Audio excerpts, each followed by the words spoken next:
아름다운 기도원에서 예배를 드린 적이 있습니다. 그날 강사로 오신 분은 영원교회 하학수 목사님이었는데, 이 목사님은 17살 때 연탄가스에 중독이 되어가지고 의학적으로 사망 판정을 받은 적이 있었습니다. 의사의 사망 선고 뒤에 영안실에 들어갔는데 27시간 만에 다시 살아났다고 합니다. 영안실에 27시간이나 있었던 이유는 이 목사님의 외할머니가 장례식을 치르지 못하게 했기 때문입니다. 이 목사님에게 형이 있었는데 어머니 뱃속에 있을 때 형이 잘못되는 바람에 이 외할머니가 하나님께 다시 손자를 주시면 목회자로 드리겠다고 서원한 뒤에 태어난 아들이 이 목사님이었습니다. 그런 손자였기 때문에 이 할머니는 영안실에 들어가는 걸 보고도, 눈으로 보고도 포기할 수가 없었습니다. 그래서 장례를 치르지 못하게 했고, 이 할머니의 믿음 때문이었는지 영안실에 27시간이나 누워있다가 다시 살아나게 됩니다. 그날 새벽에 외삼촌이 영안실에 와서 그 관 앞에서 기도 한번 하게 해달라고 부탁을 해서 그 영안실에 들어와서 기도한 적이 있었는데, 그때 다시 살아났다고 합니다. 그 모습을 보고 많은 사람들이 놀라서 도망을 쳤다 그럽니다. 죽으면 모든 것이 끝이라고 대부분의 사람들은 그죠 말하고 있지만, 이 목사님은 죽고 난 뒤에 보니까 끝이 아니고 천국에 가서 예수님을 만났다 그럽니다. 물론 천국과 지옥은 누가 보고 왔다고 해서 믿는 것이 아니라 성경에서 말하는 가장 중요한 진리이기 때문에 우리가 믿고 있습니다. 이 천국과 지옥을 보고 온 이런저런 간증들이 참 많이 알려져 있는 것들이 있는데요. 그 중에는 문제가 된 것들도 참 많아서 소개하기가 조심스럽긴 하지만, 이 간증은 들어보니까 제가 믿음이 가서 여러분에게도 나누고 있습니다. 이런 간증들은 개인적인 체험이라서 성경 말씀처럼 다 믿어야 하는 것은 아니기 때문에 우리가 참고만 하면, 성경에 비추어서 참고만 하면 됩니다. 이 목사님이 죽음을 맞이하는 순간에요, 그 17살 때 죽음을 맞이하는 순간에 가장 먼저 경험했던 것은 유체 이탈이라 그럽니다. 성경적인 표현으로 하면은 영혼과 육체가 분리되는 겁니다.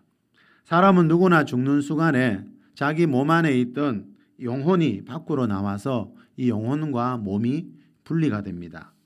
성경에도 몇 번 나오고 있는데, 열왕기상 17장에 보면 엘리야 선지자가 사르밧 과부의 죽은 아들을 살릴 때 있었던 일, 우리 한번 읽고 지나가겠습니다.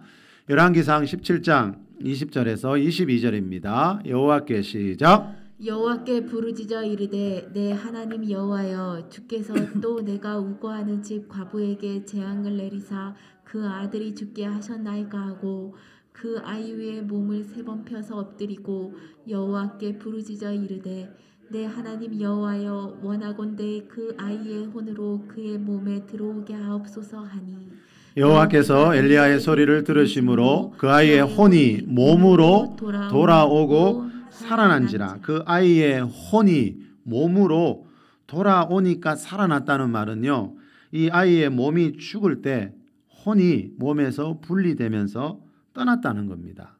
여기서 말하는 혼은 영혼을 말합니다.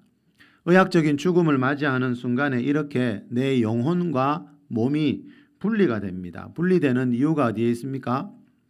자, 우리 몸은요, 성경에 보니까 흙에서 왔기 때문에 죽으면 흙으로 돌아가고, 그런데 이 영혼은, 몸 안에 있는 영혼은 창조주 하나님으로부터 왔기 때문에 하나님의 심판대 앞으로 가기 위해서 이 영혼과 몸이 분리가 됩니다.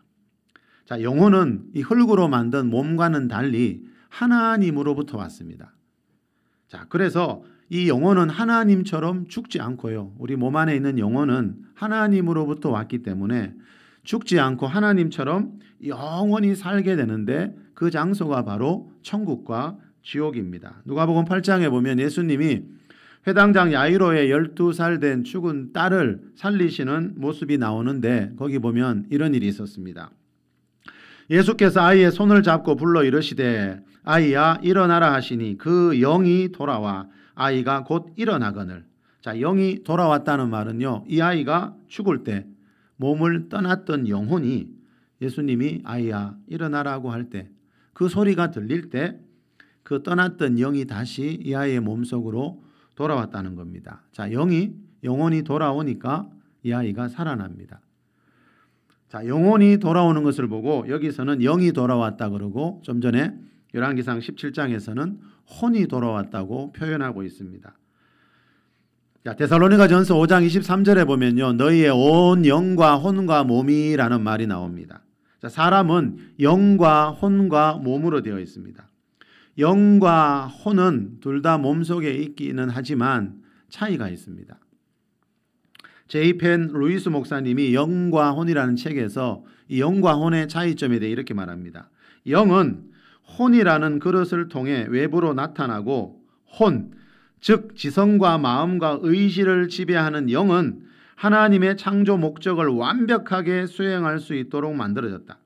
자, 영은요, 하나님의 창조 목적을 완벽하게 수행하도록 만들어졌다는 말은요, 인간의 영은 창조주 하나님과 교통 교제하면서 하나님의 음성을 듣고 하나님의 뜻을 이루어 가도록 그렇게 지음을 받았다는 겁니다.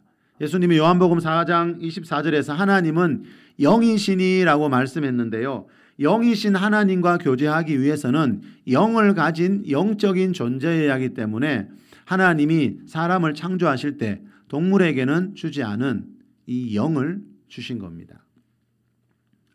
혼은 지성과 마음과 의지라 그랬죠. 한마디로 말하면 혼은 우리 마음과 생각의 영역을 말합니다. 자, 이 영은요, 혼이라는 그릇을 통해 외부로 나타난다고 했지요. 그 사람의 영적인 상태가 혼을 통해 마음과 생각을 통해 나타나기 때문에 그 사람의 영이 건강한지 병들어 있는지, 그 사람의 영이 살아있는지 죽어 있는지 그 사람의 혼에서 나오는 것을 보면 알 수가 있다는 겁니다.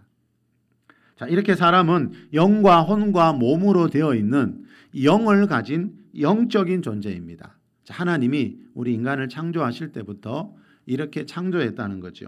자, 창세기 1장 27절에 나오는 우리 하나님이 사람을 창조하시는 모습 우리 한번 읽어보겠습니다. 시작. 하나님이 자기 형상 곧 하나님의 형상대로 사람을 창조하시되 남자와 여자를 창조하시고, 자, 하나님이 하나님의 형상대로 사람을 창조하시되 남자와 여자를 창조하셨다는 말은 좀 전에 말씀드린 것처럼 하나님이 사람을 영과 혼과 몸을 가진 그런 존재로, 영적인 존재로 창조하셨다는 겁니다. 자, 성경에서 말하는 것은요, 사람은 원숭이에서 진화되어 지금의 이 모습을 하고 있는 것이 아니라는 겁니다. 학교 교과서에서 배우고 있는 진화론을 과학적인 사실인 것처럼 알고 있는 경우들이 참 많은데요, 이 진화론에서 말하는 인간 기원에 대한 증거가 과학적으로 밝혀진 적은 지금까지 한 번도 없었습니다. 진화론은 가설에 불과할 뿐인데 과학적인 사실인 것처럼 그렇게 알려져 있다라는 겁니다. 한컷 만화 창조과학 100이란 책에 보면요, 세계적인 학자들의 의견은 왜 다를까라는 소제목 아래에 이런 말이 나옵니다. 과학은 논의의 결과가 일치할 때 사실로 인정합니다. 그러나 진화론에는 수많은 이론과 주장이 있습니다. 오죽하면 여러 이론을 엮어서 만든 현대 종합설까지 등장했을까요? 이렇게 진화에 관한 이론들은 서로 판이합니다. 그래서 세계적인 석학들도 자기 이론을 가지고 서로 논쟁합니다. 왜 그렇겠습니까? 주장이 다르고 진화를 설명하는 방법이 다르기 때문이지요. 그래서 진화론은 과학이 아니라 하나의 해석 체계인 것입니다. 자, 이 말은요, 이 글의 소제목처럼 세계적인 과학자들도요, 진화론에 대한 의견이 다 다르다는 겁니다. 그 이유가 뭔가 하면은요, 누구나 납득할 만한 과학적인 증거, 진화론이 과학적이라는 것을 누구나 납득할 만하게 보여주는 증거가 없기 때문입니다. 여러분, 과학적인 분명한 증거가 없기 때문에 여기서 말하는 것처럼 진화론에 대한 수많은 이론들과 주장들이 나오고 있는 겁니다. 자, 이 말은요, 진화론은요, 과학적인 어떤 결과가 있는, 증거가 있는 그런 게 아니라는 거죠.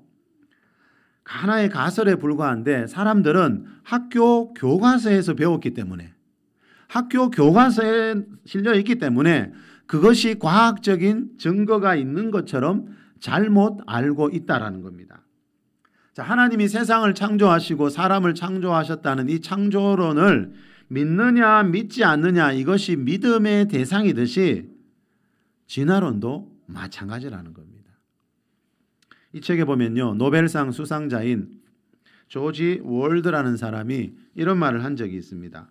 생명의 기원에는 단 2개의 가능성만이 있다. 그것은 신의 초자연적 창조 혹은 우연 발생 진화다. 이 외에 또 다른 가능성은 없다. 자, 이 지구상의 최초의 생명이, 최초의 인간이 어떻게 해서 생겨났는지 여러분 궁금하지 않으셨어요? 저는 하나님 믿기 전에도 이게 너무 궁금하더라고요. 여러분, 지금 세상 인구가 80억이지만 여러분, 예전에는 8억일 때가 있었겠죠.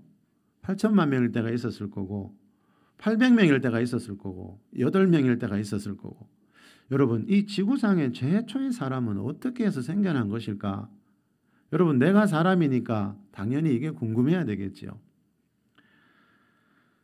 자, 생명의 기원은 이 문제에 대한 겁니다. 그죠? 자, 이 지구상의 최초의 생명이, 최초의 인간이 어떻게 해서 생겨났는지 생명의 기원에 대한 것은 이 둘 중에 하나라는 겁니다.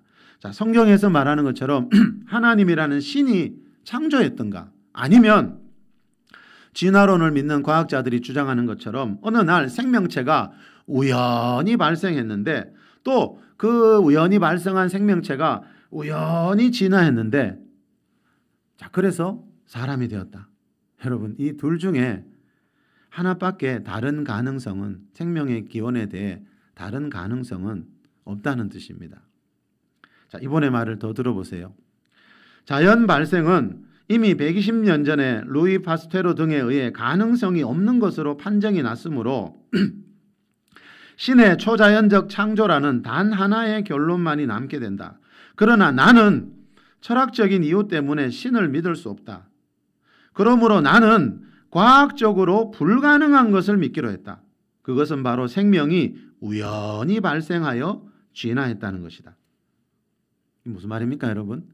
생명이 우연히 발생해서 진화했다는 이 진화론은 과학적으로 불가능한 일이지만, 일어날 수 없는 일이지만, 자신은 철학적인 이유 때문에, 이 말은 내 개인적인 이유 때문에 하나님을 믿기 싫어서 과학적인 증거는 없지만 진화론을 그냥 믿겠다는 거예요. 자, 이분은요, 우리처럼 하나님을 믿는 사람이 아닙니다. 자, 진화론을 믿지 않으면 무슨 일이 있습니까? 창조론, 성경에서 말하는, 창조론에서 말하는 이 하나님을 인정해야 하기 때문에 그것은 싫고, 그래서 과학적으로 설명이 불가능하지만, 과학적인 증거가 전혀 없지만 나는 그냥 진화론을 믿겠다는 것. 얼마나 안타까운 일입니까, 여러분? 하나님 믿는 게 여러분 그렇게 쉬운 일이 아니라는 거. 자, 이번 말을 들어보면 좀 알 수 있는 것 같아요. 자, 이번 말의 핵심은 뭡니까? 진화론은 과학적인 증거가 있는 과학적인 사실이 아니라는 겁니다. 진화론도 창조론처럼 믿느냐 믿지 않느냐, 믿음의 문제라는 겁니다. 1981년도에 시카고 자연박물관에서요, 이 진화론자들이 모여서 회의를 한 적이 있는데, 콜린 패터슨이라는 고 생물학자가 회의하는 중에 이런 말을 했습니다. 나는 20년 이상 진화론을 연구했으나 무엇 하나 제대로 알 수 없다는 사실에 놀라게 되었다. 20년을 허비한 셈이다. 나는 여러 학자들에게 진화론에 대해 무엇을 아는지, 진화의 증거를 하나라도 대보라고 했다. 그러나 그들은 한결같이 침묵했다. 여러분도 과거에 진화론에 대해 공감했다면 지식이 아닌 믿음을 통해서였을 것이다. 나도 예외는 아니다. 진화론은 과학적 사실이 아닐 뿐더러 오히려 그와 정반대인 듯하다. 자, 이분이 진화론에 대한 연구를 20여 년 했는데요, 그 진화론을 과학적으로 증명할 길이 없다라는 겁니다. 과학적인 증거가 도무지 없더라는 겁니다.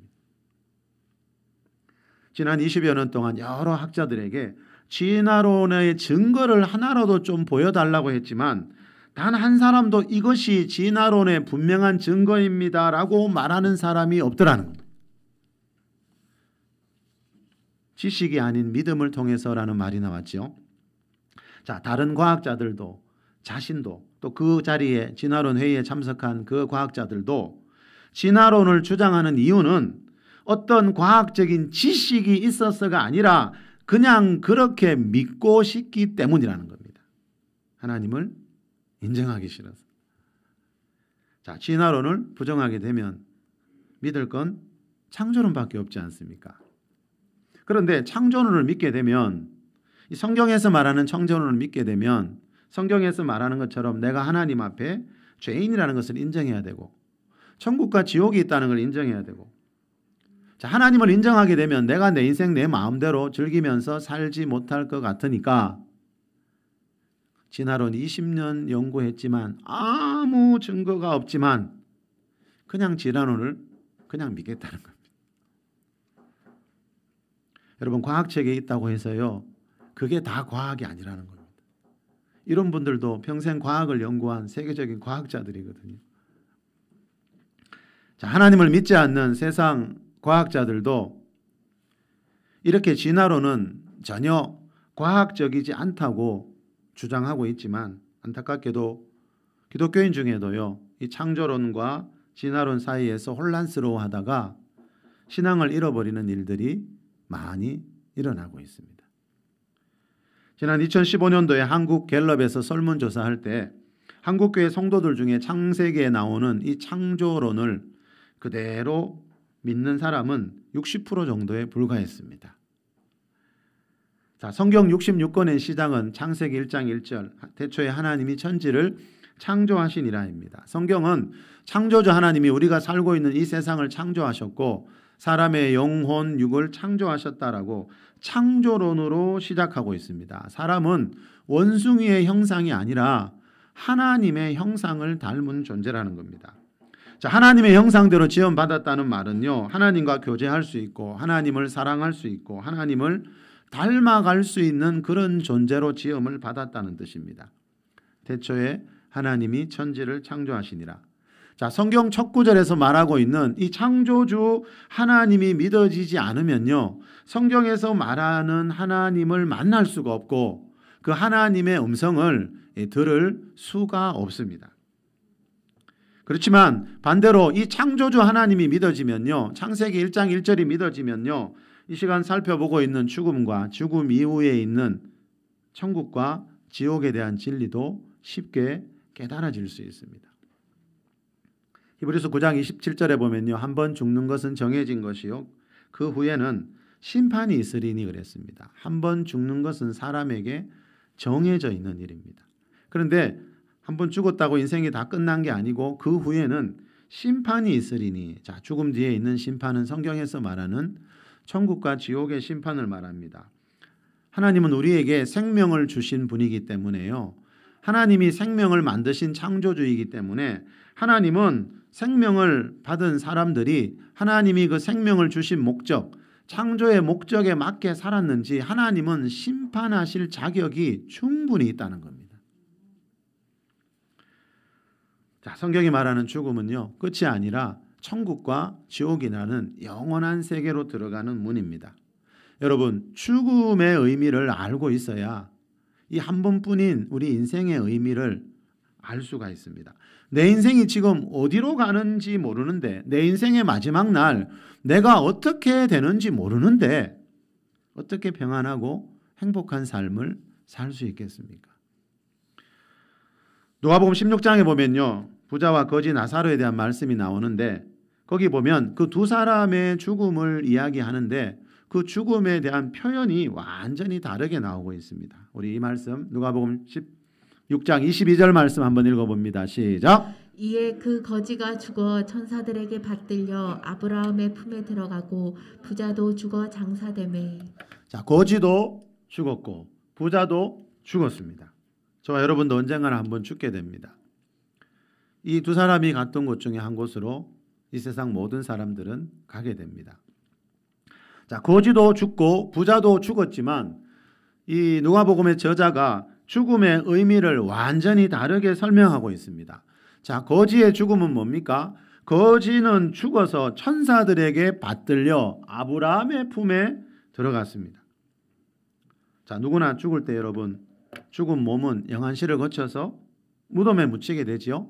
자, 그렇다면 천사들에게 받들려 아브라함의 품에 들어간 것은 뭡니까? 이 거지의 몸이 죽을 때 몸에서 분리된 영혼을 말합니다. 자, 그런데 이 거지와 달리 부자에 대한 죽음의 정의는 뭡니까? 부자는 부자도 죽어 장사되매. 자, 죽음에 대한 표현이 완전히 다릅니다. 이 세상에는 이렇게 두 종류의 죽음이 있습니다. 오늘도 날마다 여러분 사람들이 죽고 있지만 그 죽음의 의미는 딱 두 개밖에 없습니다. 똑같은 죽음인데 죽음에 대한 표현이 이렇게 다릅니다. 천국과 지옥은 완전히 다른 곳이기 때문입니다. 천국 가는 사람과 지옥 가는 사람의 죽음의 의미가 이렇게 완전히 다르다는 겁니다. 물론 여기서 말하는 이 본문에서 말하는 사후 세계는 우리가 예전에 많이 살펴봤듯이 죽고 난 뒤에 몸은 무덤에 묻히고 몸에서 분리된 영혼만 들어가는 그 아브라함의 품인 낙원과 음부입니다. 자, 그렇지만 낙원과 음부에 있는 영혼들이요, 오늘 오후 시간에 살펴볼 계시록 21장 11절 이하에 나오듯이 예수님 재림 뒤에 이 세상 모든 사람들이 부활해서 죽은 모든 사람들이 부활해서 부활의 몸으로 천국과 지옥으로 들어가기 때문에 이 거지와 부자가 지금 낙원과 음부에 있지만 언젠가는 천국과 지옥에 들어가기 때문에 천국과 지옥에 있다고 이렇게 말해도 틀린 표현은 아닙니다. 자, 서두에 말씀드린 그 목사님이 17살 때 죽음을 경험했을 때 심장이 멎었을 때 자기 영혼이 몸에서 분리되는 것을 느꼈다 그럽니다. 보았다 그럽니다. 그리고 이 거지처럼 천사들을 만났는데 그 천사들을 따라가 보니 거기에 예수님이 계셨다 그럽니다. 자, 예수님과 함께 사는 사람들, 그곳에 있는 사람들을 보니까요, 공통점이 있는데 모두 머리에 면류관을 쓰고 있다는 겁니다. 성경에 보니까 다양한 면류관 이야기가 나오죠, 여러분. 자, 그런데 이 목사님이 보니까 사람마다 그 쓰고 있는 면류관의 숫자가 다 다르더랍니다. 1개에서 5개까지, 가장 많은 사람은 5개의 면류관을 쓰고 있었는데 아무래도 여러분 5개의 면류관이 가장 아름답지 않겠습니까? 그래서 이 목사님이요, 저 5개의 면류관을 쓰고 있는 사람들은 누구냐고, 저렇게 5개의 면류관을 쓰려면 어떻게 해야 되냐고 물어보니까 저 사람들은 순교자들이라는 대답을 하셨다고 합니다. 어느 시대나 디모데전서 3장 12절 말씀처럼 그리스도 안에서 경건하게 살려고 하는 자는요, 핍박을 받게 된다 그랬죠. 우리 좀 전에도 북한의 성도분 영상을 봤지요. 자, 예수 믿는다는 것 때문에 그죠? 생명을 그죠? 잃어버리는 사람들이 있습니다. 그런데 이런 핍박이 오고 타협이 올 때 신앙을 버리지 않기 위해 이 생명을 바친 순교자들의 상급이 천국에서 가장 크다는 겁니다. 제가 그 말을 듣는 순간에요, 그날 그 목사님의 이 간증을 듣는 순간에 신성종 목사님이 쓴 내가 본 지옥과 천국이라는 책이 떠올랐습니다. 전에도 여러분에게 소개해드린 적이 있었는데 이 신성종 목사님은 대형 교회에서 목회하셨기 때문에 목회자라면 대부분 알고 있는 분인데 이 목사님이 환상과 꿈에서 보고 온 천국과 지옥의 모습을 기록해 놓은 책입니다. 천국에 갔을 때 사람들이 하나님 보좌 앞에 12줄로 서 있는 모습을 봤다 그럽니다. 그런데 맨 앞줄에 보니까 하나님 보좌 바로 앞에 맨 앞줄에 보니까 예수님의 12제자들도 보이고 사도 바울도 보이는데 모세가, 출애굽 시대의 지도자, 광야교의 지도자인 모세가 보이지 않아서 천사에게 물어봤다 그럽니다. 모세는 어디에 있냐고, 왜 첫째 줄에 없냐고, 모세 같은 분이. 그때 천사의 대답이 맨 앞줄은 순교자들의 자리이기 때문에 모세는 2번째 줄에 있다라는 말을 들었다고 합니다. 자, 그 말을 듣는데 이 목사님 귀에 이런 찬양이 들려왔다 그럽니다. 십자가를 지고 가는 순교자들은 복이 있어라. 세상에서의 고난은 잠깐이나 천국에서의 영광은 영원하리라. 맞습니다, 여러분. 천국에서의 영광은 영원합니다. 여러분, 영원한 것을 위해 살아가는 여러분 되시길 바랍니다. 이 땅의 부귀영화는 길어야 100년이지만 천국은 영원한 곳입니다. 설교 전에 보았던 영상에 나온 그 김누가라는 북한의 성도분, 지금 맨 앞줄에 앉아 있겠지요. 예수님 믿는다는 말만 하지 않았으면, 그죠 여러분, 감옥에서 나와 집으로 갈 수 있었는데 이분은 그 길을 택하지 않고 나는 그리스도인이라고 그 재판정에서, 그 북한 재판정에서 나는 그리스도인이라는 그 고백을 하는 바람에, 그죠, 생명을 잃게 되었습니다. 자, 이분은 이 땅에서 더 살 수 있는 길이 있는데 그 길을 택하지 않고 천국에서 영원히 사는 길을 선택했습니다. 자, 서두에 말씀드린 27시간 동안 영안실에 죽어 있었던 그 목사님은요, 이제 살아난 뒤에 목회자가 되어서 교회를 개척했는데, 지금 교회 이름이 뭐라 그랬죠? 서두에 말씀드렸죠. 교회 이름이 영원교회입니다. 영원교회. 천국에서의 영원한 생명을 사모하고 있기 때문에 그렇게 지었습니다. 자, 이 목사님이 그 면류관을 5개 쓰고 있는 순교자들의 모습이 너무 아름다웠다 그랬죠. 그런데 그때 무슨 생각이 들었나 하면, 그 말을 들을 때요, 그 영계인데도 자기는 이 세상에 다시 내려가도 순교할 자신은 없더랍니다. 그래서 예수님께 또 물었다고 합니다. 저 4개의 면류관을 쓰고 있는 사람들은 누구냐고. 여러분, 순교자 그 바로 다음에 상급을, 그죠, 받은 사람들은 누구일까요? 자, 천국에서 순교자 다음으로 많은 면류관을 쓰고 있는 사람들을 물어보니까요, 이 땅에 살아있을 때 주님의 몸인 교회를 위해서 살았던 사람들이라는 대답을 들었다 그럽니다. 자, 그래서 사도 바울이 고린도전서 15장 59절에서 이런 말씀을 했습니다. 내 사랑하는 형제들아, 견실하며 흔들리지 말며 항상 주의 일에 더욱 힘쓰는 자들이 되라. 이는 너희 수고가 주 안에서 헛되지 않은 줄 알미라.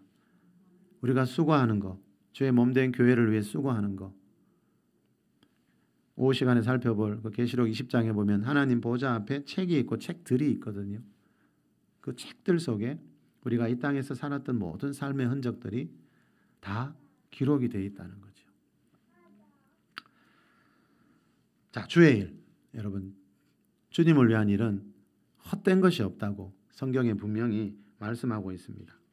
자, 이 목사님이 17살에 그 죽음을 체험할 당시의 삶의 목표는요, 이 할머니의 소원처럼 목회자가 아니라 정치가였다 그럽니다. 정치를 하고 싶었대요. 그런데 그 4개의 면류관을 보면서 처음으로 목표가 바뀌었다 그럽니다. 이 세상에 다시 보내주시면 그 할머니 말대로 목회자가 되어서 나중에 천국에 와서 4개의 면류관을 쓰고 싶다고 했을 때 예수님이 2가지를 말씀했다고 합니다. 첫째는 작은 교회를 위해 일하라는 것이고요. 둘째는 다음 세대를 위해 준비하라는 것입니다. 그래서 이 목사님은 그동안요, 목회를 3번 하셨대요. 지금 계신 곳이 3번째 개척교회래요. 개척해서 어느 정도 성장하고 또 건축을 2번 다 했다네요. 어느 정도 성장하고 건축한 뒤에 후임자에게 물려주고 지금 3번째 개척한 교회에서 사역하고 있어요. 여러분, 개척교회가 얼마나 힘이 드는지는 목회자가 아니더라도 교회를 어느 정도 다닌 분들은 알 수 있는 일인데, 그 힘든 교회 개척을 3번이나 한 이유가 어디에 있다고요? 작은 교회를 위해 일하라는 그 예수님과의 약속을 지키기 위해서입니다. 예수님은 큰 교회만이 아니고 작은 교회도 관심이 있다는 것을 이분을 통해서 다시 한번 알 수 있었습니다. 자, 오늘 본문 말씀은 그날 이 목사님이 본문으로 사용했던 곳입니다. 우리 마태복음 13장 44절 한번 들고 보겠습니다. 천국은, 시작. 천국은 마치 밭에 감추인 보화와 같으니 사람의 일을 발견한 후 숨겨두고 기뻐하며 돌아가서 자기의 소유를 다 팔아 그 밭을 사느니라. 예수님이 태어나신 이스라엘은 우리나라처럼 전쟁이 많은 나라였습니다. 밭에 감추인 보화라는 말이 나오죠. 밭에 보화를 감추어 놨다 그랬죠. 자, 자, 여러분, 전쟁이 나서 피난 갈 일이 생기면요, 이 이스라엘 사람들은요, 그 부자들은 밭에다가 귀중한 것들을 묻어두고 그렇게 갔다 그럽니다. 그런데 어떤 사람이 이것을 발견했어요. 어떤 사람이 이것을 밭에 있는 보화를 발견하면 어떻게 한다고요? 숨겨두고, 그 자리에 다시 숨겨두고 기뻐하며 돌아가서 자기의 소유를 다 팔아 그 밭을 산다는 거죠. 그러면 그 보화가 자기께 되니까. 그런데 이 말씀은 뭐에 대한 거라고요? 지금 예수님이 천국은 그랬어요. 마태복음 13장에는요, 어떤 사람이 천국 가는가 7가지 비유에 대한 말씀이 나옵니다. 여러분이 정말 천국을 믿으시면 이 마태복음 13장을 자주 읽으셔야 됩니다. 우리가 아는 것처럼 천국은 예수 믿기만 하면, 교회만 다니면 다 가는 그런 나라가 아니기 때문에 여러분, 마태복음 13장에 천국은 예수님이 7가지 비유를 통해 말씀합니다. 그래서 마태복음 7장 21절 이하에도 나더러 주여 주여 하는 자마다 다 천국 가는 것이 아니라 그랬죠. 자, 여러분, 주여 주여 하는 사람들 중에 어떤 사람이 천국 가는가? 교회 다니는 사람들 중에 어떤 사람이 천국 가는가? 여러분, 정말 우리가 천국을 믿는다면 이보다 더 중요한 문제가 있을 수 없다는 겁니다. 자, 밭에 있는 보화를 발견한 사람이 자기 소유를 다 팔아서 그 밭을 살려고 했듯이 천국이라는 보화를 발견한 사람이라면, 다시 말하면 천국을 믿고 교회 다니는 사람이라면 자기의 소유를 다 팔아서라도, 자기 인생을 다 걸어서라도 이 천국에 들어가려고 노력을 해야 한다는 거예요. 그런데 그날 이 목사님이 교회 안에는 지금 이 보화를 발견하지 못한 사람들이 많다는 이야기를 하시더라고요. 자, 교회 다니면서 천국이 있다는 말 못 들어봤다는 게 아니라요, 천국이 있다는 걸 알지만 내 인생의 모든 것을 바칠 만큼 이 천국이 과연 가치가 있는 곳인지 확신하지 못하는 사람들이 너무 많다는 거예요. 왜 그럴까요? 그 이유가 어디에 있을까요? 우리가 지난 주일에 살펴봤듯이, 골로새서 3장에서 살펴봤듯이 위의 것을 생각하는 것이 아니라 땅의 것을 생각하면서 살고 있기 때문입니다. 그리스도인은, 진정으로 거듭난 그리스도인은 위의 것, 우리가 살아가야 할 영원한 나라, 위에 있는 천국을 바라보면서 살아야 하는데, 안타깝게도 초대교회 때부터 지금도 천국이 있다는 건 들어서 알지만 땅의 것을 위해서 살아가는 사람들이 그만큼 많다는 겁니다. 자, 바울이 말하는 땅의 것이 뭐였습니까? 골로새서 3장 5절에 나오죠.